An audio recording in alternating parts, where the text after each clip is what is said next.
할렐루야. 오늘 부활절 예배에 참여한 여러분들에게 부활의 은총이 충만하기를 원합니다.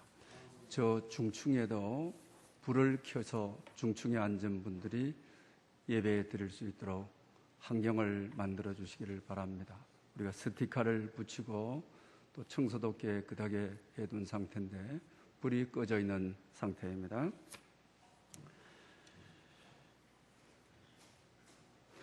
어느 경건한 신앙 있는 할아버지가 계셨습니다.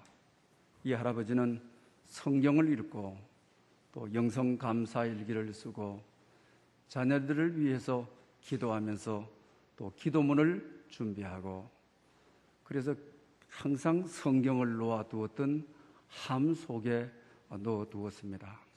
자녀들이 보아도 괜찮고 안 보아도 괜찮은 것이죠. 그런데 치매기가 있으면서 돈 계산이 잘 되지를 않고 또 돈을 어디에 뒀는지 생각이 너무나도 안 나는 것입니다. 그래서 늘 친근하게 두둔 이 함에다가 이제 돈을 넣어두기로 결단을 하였습니다.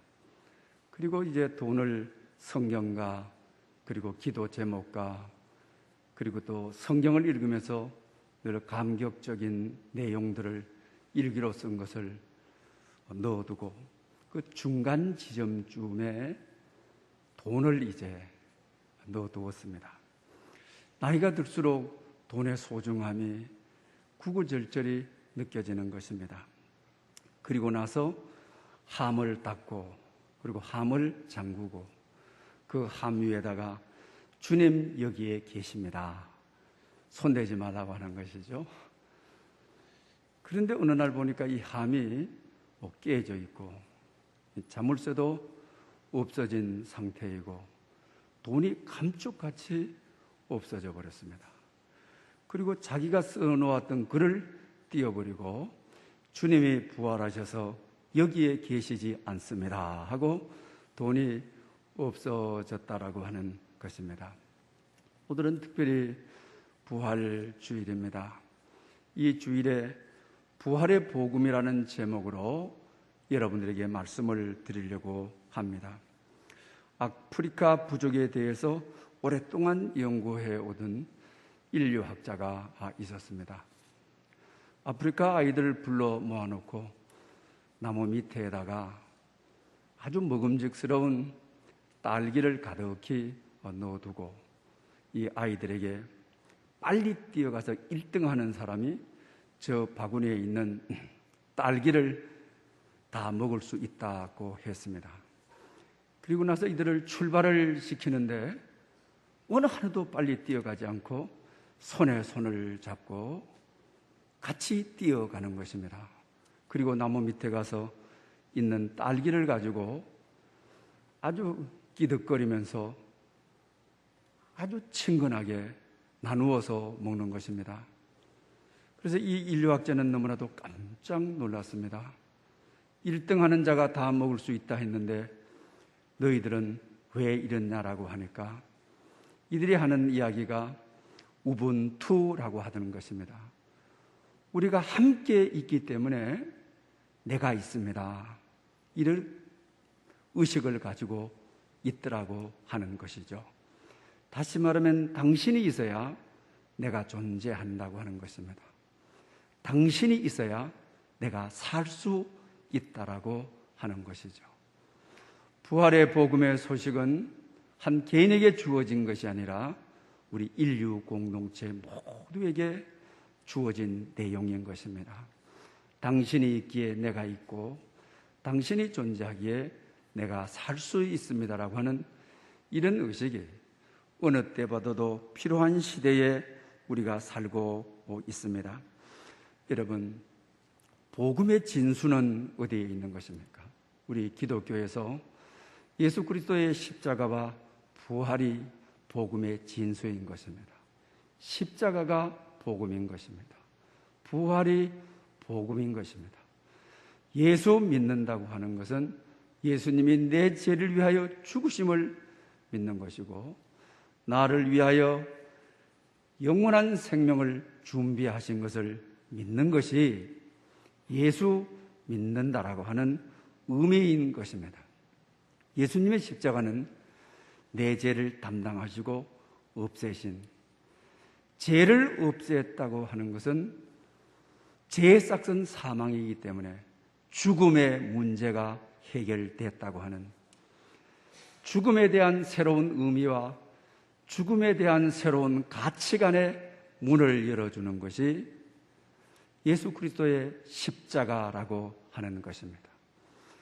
그리고 부활은 이 죽음이 내 인생의 끝이 아니라 주님께서 부활의 첫 열매가 되신 것처럼 영생으로 가는 관문이 열렸다고 하는, 하늘나라로 가는 내 인생의 가정이라고 하는 새로운 해석, 새로운 의미를 우리에게 주고 있는 것입니다.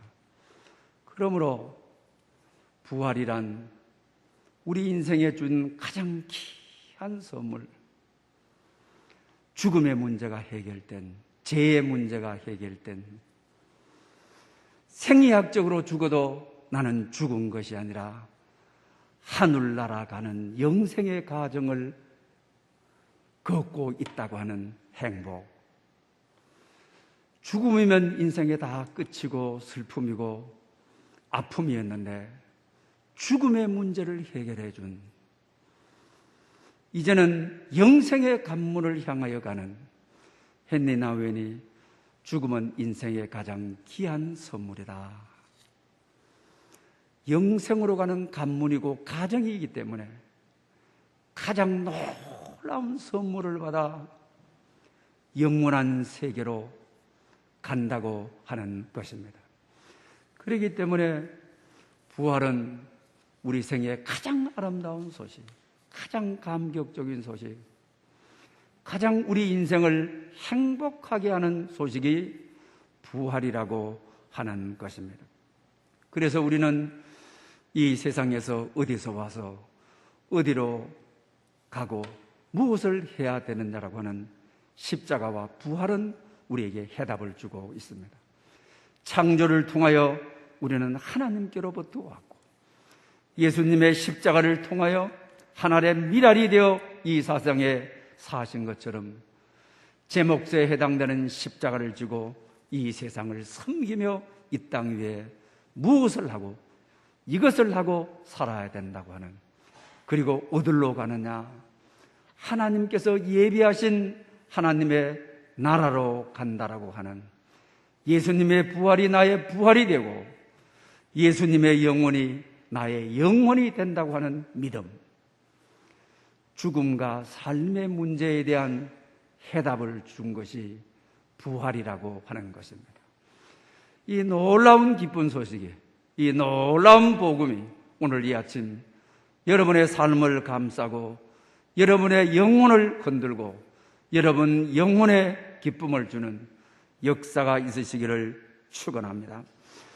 기독교 역사 연구의 고전으로 손꼽히는 기독교 선교사라고 하는 책이 있죠. 이 책은 스티븐 닐이라고 한 분이 쓴 고전적인 것입니다. 로마가 기독교를 받아들인 다음에 2세기도 되지 않아서 어떻게 기독교 국교화가 될 수 있었느냐. 그 당시 로마는 그리스 철학이 지배하고 있는 아주 차원 높은 그런 철학이 지배하고 있었는데 어떻게 이 기독교가 그리스 철학을 누르고 로마의 종교가 될 수 있었을까? 그리고 그 당시 로마인들이, 이교인들이 가지는 종교들이 세상을 살아가는 달콤한 유혹들이 너무 많았는데 어떻게 하여 이교들의 종교를 따라가지 아니하고 기독교를 신봉하고 그리고 기독교가 국교화가 되는, 그것이 기초가 되어서 유럽이 기독교 국교화가 되고 세계적인 종교가 될 수 있었느냐. 거기에 대한 일생에 대한 답을 캐고 답을 찾아내는 일을 하게 되는 것입니다. 거기에 대한 답은 확실하게 예수님께서 부활하셨기 때문이다. 이것이 바로 답인 것입니다. 그 당시 역사가들이 예수님이 부활하지 아니하시고야 로마의 거대한 철학을 이기고 달콤한 종교의 유혹을 이기고 생명의 종교가 될 수 있었던 것은 부활한 것이 확실하기 때문에 역사가들이 이것을 믿었다고 하는 것입니다. 그런데 더욱 놀라운 것은 무신론자들이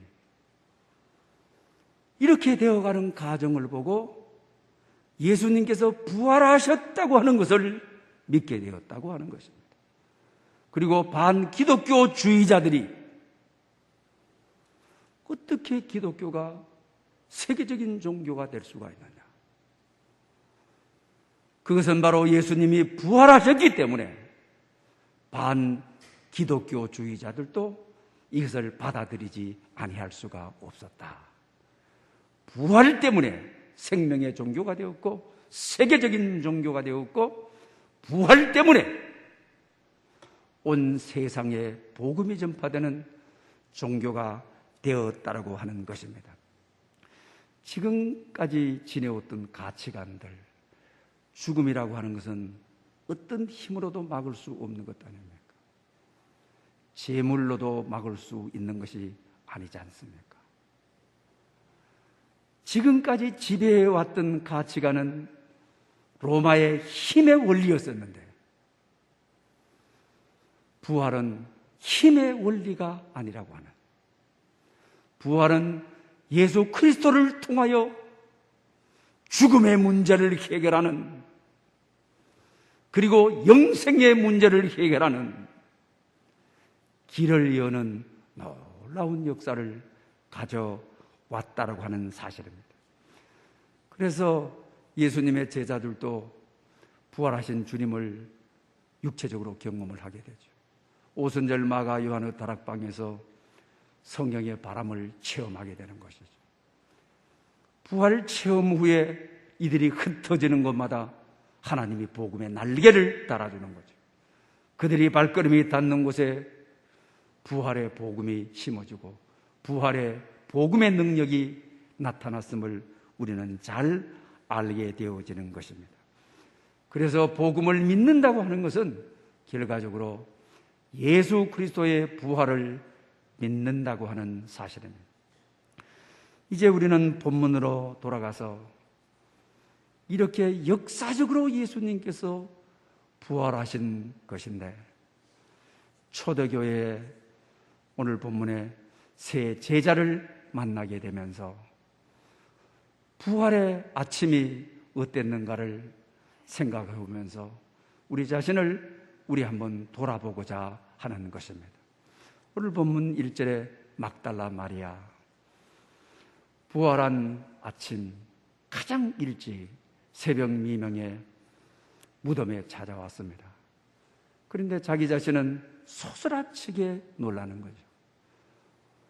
무덤 입구를 닫아두었던 돌이 옮겨져 가버린 것입니다.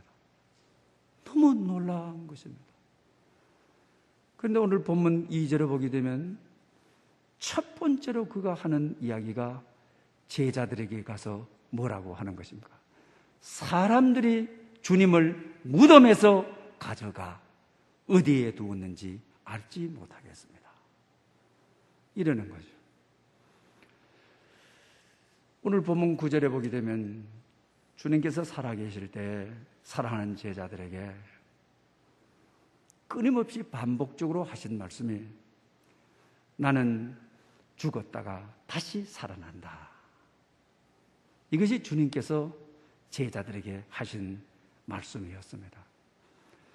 이 말씀을 마음속에 깊게 새겼다면 막달라 마리아가 무덤에 찾아왔을 때 돌이 옮겨진 것을 보고 뭐라 해야 됩니까?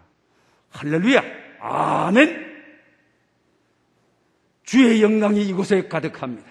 주의 임재가 이곳에 가득합니다. 주님께서 말씀하신 대로 부활 성천하셨습니다. 이 빈 무덤은 바로 주님이 부활하셨던 보루요 살아있는 증거입니다.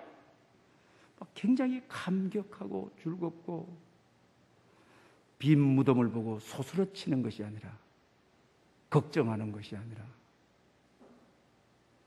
빈 무덤을 보고 이것이 증거입니다. 이것이 부활한 확증입니다. 이것이 우리 인류에게 보내주시는 부활의 살아있는 더 이상의 증거가 어디에 있습니까? 이렇게 해야만 하는 거죠. 그러나 그에게는 이런 고백이 아니라고 하는 것입니다. 오히려 사람들이 주님을 무덤에서 가져갔습니다. 빈 무덤이 부활의 기쁨이요, 부활의 증거요, 부활의 확신이요, 예언의 성취요, 약속의 말씀이 현실이 된 축복이요, 이렇게 느껴지지를 않는 것이죠. 그 이유가 어디에 있다고 하였습니까? 이들이 죽은 자가 다시 살아나리라고 하는, 주님께서 죽었다가 사흘 만에 다시 살아나리라고 하는 말씀이 그들의 마음의 자리에 잡지 못했기 때문에, 말씀이 그들을 사로잡고 압도하지 못하였기 때문에 그런 것이죠. 오늘도 사랑하는 여러분, 부활의 아침 이 주일 교회에 나왔습니다. 막달라 마리아는 부활의 가장 좋은 증거, 확실한 증거를 보고도, 이 빈 무덤을 보고도 근심하고 걱정하고 하였습니다. 오늘도 여러분, 하나님의 약속의 말씀을 믿어야 부활이 믿어지지. 가장 중요한 것이 부활의 증거보다도 믿음이 중요하다고 하는, 말씀이 중요하다고 하는, 이것이 믿어져야 빈 무덤이 우리 주님 부활하고 여기 계시지 않습니다. 이런 고백, 이런 탄성, 이런 감격, 이래 되어지는 것이죠.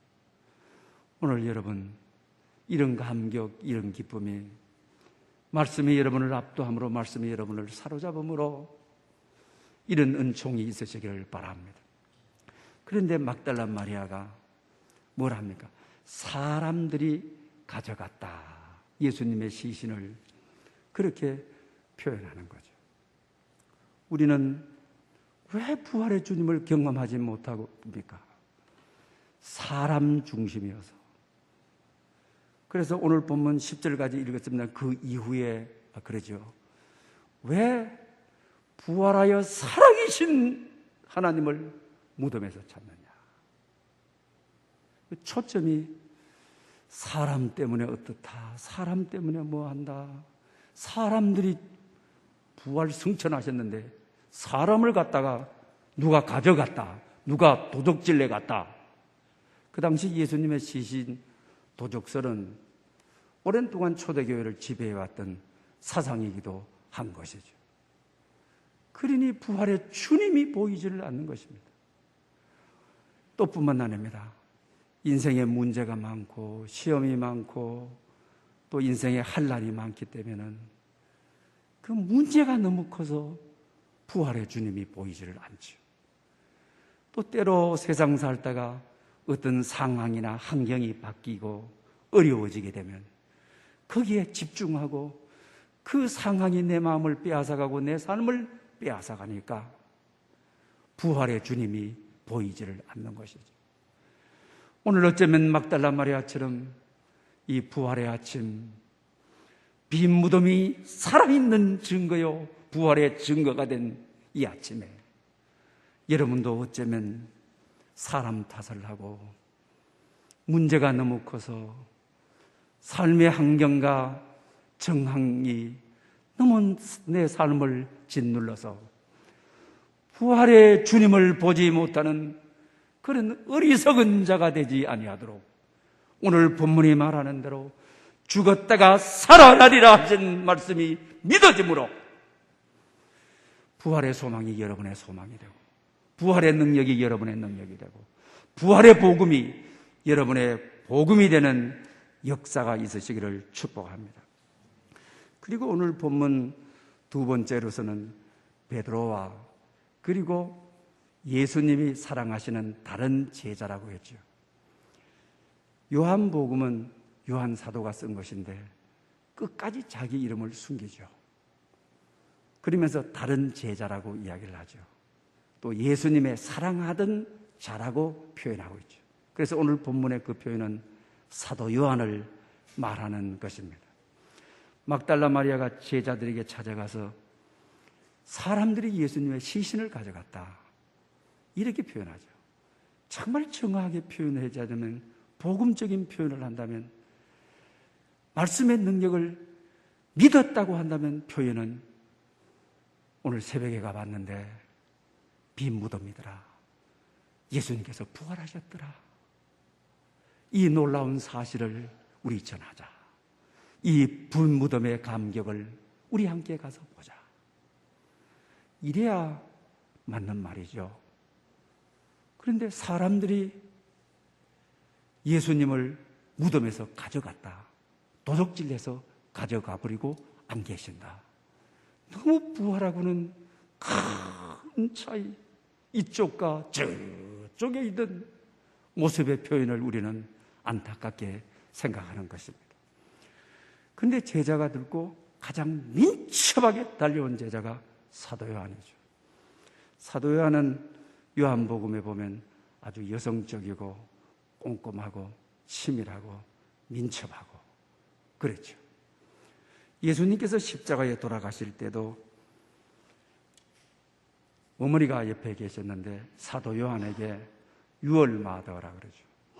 너의 어머니라 그러죠. 자기 어머니인데 오히려 사도 요한은 보고 너의 어머니라 그러는 거죠. 그 말씀 한마디에 예수님의 어머니를 모시고 가지고 가서 돌아가실 때까지 어머니를 평생 모신 정말 충성스러운 사람이죠. 아주 신실한 사람인 것이죠.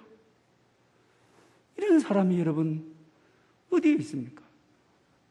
돌아가실 때 말 한마디 떨어졌다 해서 그 말 한마디 평생 가지고 신실하게 살아가는 그런 충성스러운 사람이 어디 있겠습니까?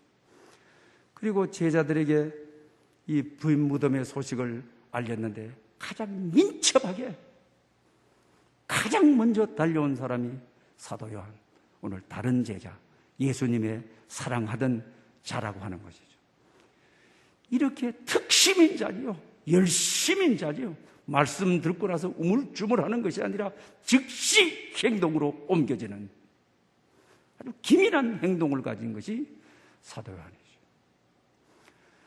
그런데 가장 먼저 봐서 오늘 본문에 보면 구부려가지고 겁이 많아가지고 무덤 속으로 들어가지를 못하고 구부려서 봤는데 여음할 때 쌌던 예수님의 세마포가 그대로 놓여 있더라, 이러는 것이죠. 세마포 이야기만 하는 것이죠. 여러분, 부활의 이 아침, 어쩌면 우리가 교회 앞에 민첩한 자요, 충성된 자요, 어쩌면 신실한 자요, 내가 그렇게 인정하고 남이 그렇게 인정할 수가 있습니다. 사도 요한과 같을 수가 있습니다.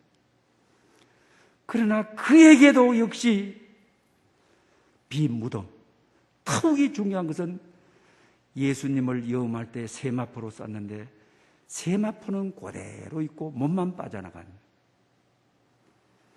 그러면 막달라 마리아보다도 하나의 더 중요한 부활의 보류, 부활의 살아있는 증거, 자기 인생에 이것이 하나 더 추가되었는데도 이걸 본 다음에 어떻게 얘기해야 됩니까? 할렐루야!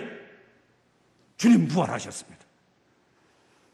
어느 누가 시신을 가져가는데 세마포를 그대로 놔두고 몸만 빼가가는, 어느 도둑님이 급한데 시간이 없는데 간째로 가져가 보든지 염해놨는 대로 뽑아서 가지고 도망가지, 몸만 살짝 가져가는 분이 없잖아요. 그러면 어떻게 해야 됩니까? 참 부활의 영광이요. 우리 주님 부활하셨습니다. 사망 권세를 이기셨습니다. 인생의 죄의 문제를 해결했습니다. 하늘문이 열렸습니다. 이렇게 감격해야 되잖아요. 그런데 그 다음에 이제 쫓아온 이가 오늘 본문에 보게 되면 베드로죠. 베드로는 성격이 거침이 없는 사람이죠. 오자말자 무덤 속으로 그냥 거침없이 뛰어들어가는 거죠. 남자 중에 상남자 같은 그런 성격을 가지고 있는 것이죠. 사도 요한과는 정반대의 가지고 있죠. 들어가 보니까 세마포는 그대로 있고, 그리고 예수님 여음할 때 머리에 썼던 수건이 개켜져 있는 것이죠. 그리고 베드로는 부활의 증거를 하나 더 얻은 것이죠. 빈 무덤만이 아닙니다. 세마포, 그리고 머리를 쌌던 수건이 개켜져 있는 거죠. 누가 시신을 가져가는데 머리에 쌌던 채로 통째로 가져가지 수건을 벗어서 개켜놓고 가겠습니까? 여러분, 그런데도 이들은 왜 부활의 영광을 노래하지 못합니까? 부활의 새 노래를 하지를 못합니까? 왜 부활의 복음이 여기에 흐르지를 못하는 것입니까? 오늘 보면 9절에 주님 살아계실 때 내가 죽었다가 다시 살아나리라고 하는 말씀을 알지 못하였기 때문이다. 여기서 안다라고 하는 말은 기네스코죠. 경험적으로 안다는 것이죠. 뼛속까지 살속까지 안다는 것이죠. 영혼 깊숙이 안다는 것이죠. 그것이 그에게 없었던 것이죠. 사랑하는 여러분, 부활의 마지막 확실한 증거는 빈 무덤도 아닙니다. 세마포도 아닙니다. 주님의 머리를 쌌던 수건도 아닙니다. 주님의 부활의 확실한 증거는 하나님의 말씀을 믿는 믿음이 있어야 이 빈 무덤이 주님이 부활한 증거고, 세마포와 머리에 둘었던 이 수건이 살아있는 부활의 증거지, 믿음이 없으면, 말씀을 향한 믿음이 없으면 오늘 본문처럼 이렇게 되는 것이죠. 어쩌면 부활의 아침 우리의 모습은 이렇지는 않습니까? 요한복음에 보게 되면 그렇죠. 예수님께서 나사로를 죽은 자 가운데 살렸죠. 부활했지요. 그런데도 바리새인들은 뭐라고 하는 거예요? 예수님을 대적하고 그것을 믿지 않고 하는 것이죠. 말씀이 믿어져야, 말씀이 내 삶이 되어야, 말씀이 내 안에 와서 작동해야, 복음의 능력으로 살아 움직여야 빈 무덤은 부활의 감격이에요. 부활의 은총이에요. 나의 인생의 문제의 턱을 넘은 사건이에요. 하나님이 주신 가장 귀한 선물이요. 이렇게 찬양할 수가 있는 것입니다. 오늘 여러분들에게 부활의 이 복음이 경험적으로 전해짐으로, 말씀이 여러분 삶 속에 녹아서 전해짐으로 믿는 자에게 주시는 생명과 능력이 여러분에게 있으시기를 바랍니다. 알베르 까미가 쓴 페스트라고 하는 책이 있습니다. 프랑스 남부지방에 오랑시를 무대로 하고 있는 것이죠. 그리고 이 주인공 의사는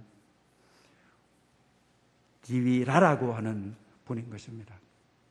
어느 날 자기가 의사로서 진찰실에서 나오는데 지가 휘청휘청거리면서 달려오더니만은 자기 앞에서 피를 토하고 죽어버리는 것입니다. 퇴근하고 아파트를 가게 되는데 지들이 여기저기서 죽어져 있습니다. 다음 날은 보니까 온 도로변이 지가 죽어 있는 것이고, 이 오랑시의 쓰레기통은 지가 죽은 것으로 가득히 채워져 있는 6,000마리의 지가 죽어져 있었다고 하는 것입니다. 이것이 보도가 되어지게 되는 것이죠. 그리고 오랑시는 폐쇄가 되어지게 되는 것입니다.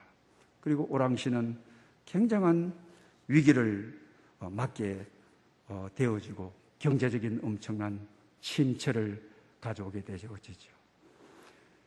하는 게 아니라 지들이 죽고 나니까 그 다음부터 사람들이 여기저기서 죽어지는 것입니다. 유럽의 인구의 3분의 1이 가깝도록 사람들이 죽어나가는 것입니다. 그런데 그때 아주 호황을 누린 데가 있는데 성당이었죠. 교회였죠. 사람들이 이 위기에 빠지니까, 이 엄청난 어려움에 빠지게 되니까 교회가 안식처인 줄로 믿었죠. 그러나 교회는 엄청난 간염을 가져오게 되어지는 것이죠. 그리고 나서 400년 이전에 종교개혁이 일어났던 이전에 이 패스트의 문제가 종교개혁이 일어나서 구교와 신교의 흑암을 가르게 되어지는 것이죠. 오늘이 겪고 있는 이와 같은 패스트를 겪던 그들이 루터를 찾아와서 그러죠. 어떻게 된 것이냐, 여기에 대한 답을 달라고 합니다. 그래서 그 당시 루터가 쓴 글 가운데 치명적인 전염병으로부터 도망해야 하는가라고 하는 책을 내어놓게 되는 것입니다. 이 책 가운데 내용 일부를 그대로 인용하겠습니다. 전염병을 피하지 않는 것은 하나님을 믿는 것이 아니고 시험하는 것이다. 약도 하나님의 선물이니 기도와 함께 의료적인 도움을 받아야 한다. 또 이렇게 말합니다. 타인을 감염시키는 행위는 마귀의 일이니 조심해야 된다. 교회가 간염의 원인이 되어지고 그렇게 되어지다 조심해야 된다라고 말을 합니다. 여러분, 그동안 교회들은 많은 어려움을 겪어왔습니다. 교회가 간염시키는 것은 사탄의 일이므로 교회는 조심해야 한다 합니다. 우리가 사탄의 일이 되지 않고 교회를 지키기 위해서는 어떻게 해야 되는지 여러분에게 말씀을 드리려고 합니다. 여러분, 며칠 전에 주민센터에서 사전선거가 있었습니다. 제가 점심시간 조금 지나서 선거하러 갔습니다. 얼마나 많이 줄을 섰는지. 그런데 주민센터 바깥에까지 사회적 안전거리는 테이프를 다 발라놔서 거기에 서 있어야 되고, 다음 이동할 때는 또 거기에 서 있어야 되고, 그리고 4층에서 하는데 엘리베이터를 타게 되는데 4명 이상 타지 못하도록, 들어갈 때는 몸에서 품어주는 소독제, 또 손을 씻는 소독제가 되어 있었어요. 4층에 올라가게 되게 되면 주민등록증을 주게 되면 스캔해서 본인을 확인을 하고, 그리고 컴퓨터에서 투표 용지를 우리에게 넘겨주는데 위생 소독을 우리에게, 위생 장갑을 일일이 하나씩 다 주는 거죠. 스캔해서 컴퓨터에 금방 빼서 주는데도 위생 장갑을 낀 상태에서 받아야 되고, 위생 장갑을 낀 상태에서 투표소에 가서 도장을 찍고, 그러니까 위생 장갑을 낀 상태에서 투표함에 넣고 위생 장갑을 벗고 나오는 거죠. 그러면서 오랫동안 기다리면서 기도했습니다. 교회가 과연 주민센터보다도 안전한가? 나는 오늘 투표하러 왔다가 국가의 이 안전한 시스템이 나를 보호해주고 사례 깊게 내가 감염되지 않도록 위생장갑까지 세 종이 받는데, 그러니 투표하러 많은 사람들이 오게 되는 것이죠. 과연 교회는 왔다가 교인들 감염 안 되도록 사례 깊은 시스템이 있는가? 사례 깊은 배려가 있는가? 사려 깊은 제도적으로 장치가 되어 있는가? 투표가 끝날 때까지 마음속에 계속 메아리 치면서, 그러면서 지난주 우리 교단 교회가 예배를 드리면서 그 가정을 전체를 틀어놓고 제가 공부하기 위해서 공부를 했습니다. 앞으로 교회는 몇 주 더 될 것입니다. 몇 달 더 갈지도 모르는 것입니다. 여러분, 교회 성패는 앞으로 여기에 달려 있습니다. 교인들이 왔을 때 정말 교회가 교인들을 보호하고 감염 안 되도록 하기 위하여 소독은 어떻게? 그 답은 본인이 알고 있습니다. 오늘 왔던 분이 교회가 시스템적으로 안전하게 되어 있다. 또한 소독을 교인들을 보호하기 위해서 어떻게 하고 있다. 엘리베이터를 어떻게 태웠고, 사회적 거리를 지켜서 우리를 어떻게 나가게 했고, 여러분들이 답을 가지고 있습니다. 거기에 대한 확신이 있는 분들은 다음 주에 올 것입니다. 그러나 우리 교육자와 우리 항종직들이 이 사려 깊은 배려를 하지 못하였다고 한다면 다음 주에 안 오실 것입니다. 제가 지난주에는 토요일 날 우리 교회들에게 문자 다 보냈죠. 그리고 또 어르신들께는 전화를, 안 나오시는 어르신은 한 분도 빠짐없이 제가 다 드렸죠. 목사님, 가도 안전합니까? 가도 됩니까? 괜찮을까요? 우리 애들인데 물어봐야 되겠는데요? 이러더라고요. 여러분, 앞으로 우리 교회의 생존의 문제, 우리 교회를 어떻게 관리하고 우리 교회를 어떻게 지켜야 되는지 우리 교육자와 온 이들이 마음을 다해서 시스템을 우리가 그렇게 만들었습니다. 우리 데이케어나 어린이집은 일주일에 한 번 소독합니다. 그러나 우리는 오늘 예배 끝나게 되면 내일 아침에 소독 바로 들어갑니다. 그리고 토요일 날 소독을 해주면 좋은데 방역업체들이 해주지 않기 때문에 금요일 오후에 소독을 딱 하고 교회 출입을 거기다 통제합니다. 그래서 오늘 여러분들이 여기 예배드립니다. 여러분 올라오실 때 사회적 안전거리를 2m를 지켜서 테이프를 붙여서, 엘리베이터를 타실 때도 우리는 17인용이니까 5명만 타도록 하지 더 이상 안 타도록 하고 있습니다. 들어오실 때 손소독하고 나가실 때 손소독하고, 예배가 끝난 다음에 여러분 다 그대로 앉아 계셔야 됩니다. 우리 장로님들이 앞자리부터 나오셔서 안내하는 대로 사회적 거리 2m를 지키고 한 사람 한 사람 나가셔야만 합니다. 그래서 저희들은 여러분들이 가정보다도 더 따뜻하게, 가정 같은 교회로 여러분들이 오셔서 안전을 느끼도록, 오늘도 제가 마스크를 꼈습니다. 만약에 제가 좀 기관지가 제가 평상 좀 나쁩니다. 그래서 가끔가다 기침을 하죠. 만약에 마스크 끼지 않고 제가 여러분에게 기침하고 이런다면 여러분들이 얼마나 불안하겠습니까?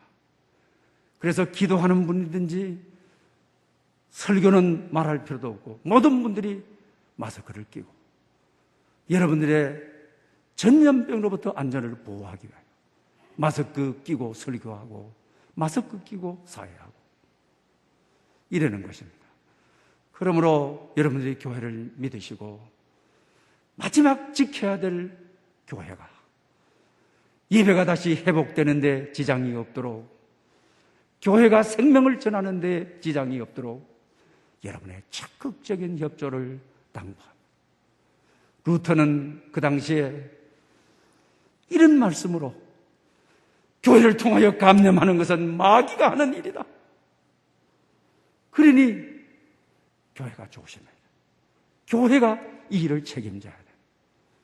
우리가 책임진다라고 하는 심령으로 대부분 교회라고 하는 시스템이 우리 조직학에서 그러잖아요. 비공식 조직이라 하잖아요.